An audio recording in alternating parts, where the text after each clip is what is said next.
Are you searching for solutions or answers for the professional skills for the workplace course on Coursera? Before copying anything, it's important to understand what actually works, what doesn't, and how to complete this course in a smart way without hurting your progress.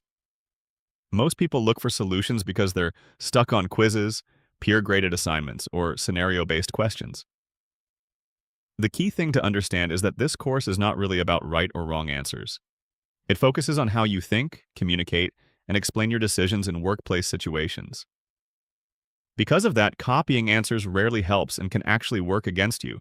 Especially in peer reviews, professional skills courses are designed around communication, teamwork, problem solving, and workplace behavior. Your responses are often reviewed by other learners, and copied or generic answers are easy to recognize.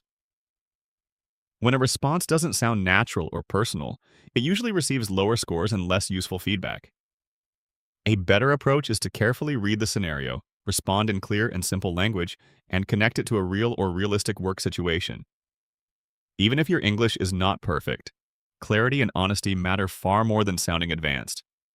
Explaining how you would personally handle the situation and why you chose that approach leads to stronger evaluations. If your goal is to finish the course more efficiently, you can save time by watching videos at a higher speed, taking short notes, and reusing your own ideas across similar assignments while adjusting them to match each question. If you want to enroll in professional skills for the workplace or similar career-focused courses, I'll leave my link in the description. Quick heads up, Coursera Plus Annual is currently discounted to $96 for the entire year for a limited time, which can be a good option if you plan to complete multiple courses.